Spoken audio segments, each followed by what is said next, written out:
Hello everyone, today I will tell you about proposal. The very first thing you should know about proposal is that proposal is also known as offer, and that proposal is the first step towards formation of a contract. Now let us focus on the two equations mentioned over here. Proposal plus acceptance is agreement, and agreement enforceable by law is contract. Let us take an example. Suppose one person makes a proposal and the other person accepts the proposal. Then on acceptance an agreement comes into existence, and if the agreement is enforceable by law, it will constitute a contract. So we conclude that proposal is the first step towards formation of a contract. There will be a proposal, the proposal will be accepted. On acceptance an agreement will come into existence, and if the agreement is enforceable by law, it will constitute a contract. Now let us see the definition of proposal.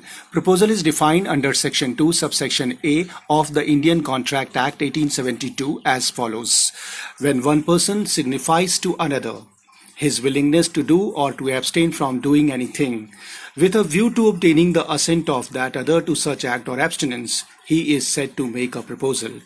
This definition of proposal can be divided into three parts. First, that when one person signifies to another. This means that when one person communicates to another. Now communicates what? Communicates his willingness to do or to abstain from doing anything. Why he communicates his willingness? He communicates his willingness with a view to obtaining the assent of the other to such act or abstinence. That means there are 3 points in the definition of proposal. First, that proposal must be communicated, and second, that the communication will be regarding a desire, a wish to do or to abstain from doing anything, and this desire will be communicated to the other party with a view to obtaining the assent of the other to such act or abstinence. From the definition of proposal, we can draw the essentials of a proposal, which are 3. First, that proposal must be communicated. Second, that proposal must be certain and definite. And third, that proposal must be made with intention to enter into a legally binding relationship. Let us see communication.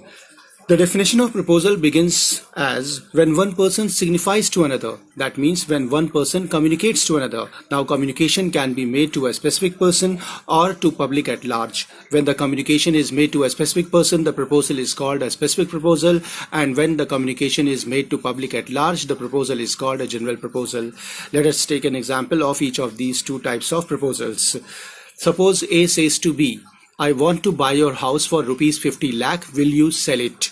Here A has made a statement to a specific person B, and therefore this proposal will be called a specific proposal. And now let us take another example. Suppose A gets published an advertisement in a newspaper that whoever will find his missing dog and bring it back to him will be rewarded with rupees 501. Now here A has made a statement to the public at large through the advertisement, and therefore this kind of proposal will be called a general proposal. Now let us come to the second part.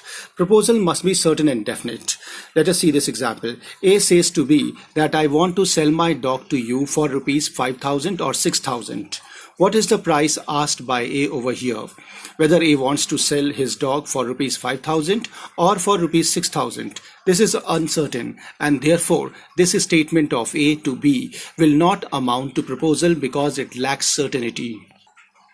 And now the third part of the definition. Proposal must be made with intention to enter into a legally binding relationship. Normally in our day-to-day life, we enter into so many agreements from morning till the evening, and not all of them convert into contract. Let us take an example mentioned over here. A says to B, I will give you a cup of lemon tea to drink if you will come to my house in the evening. What is the intention of A over here?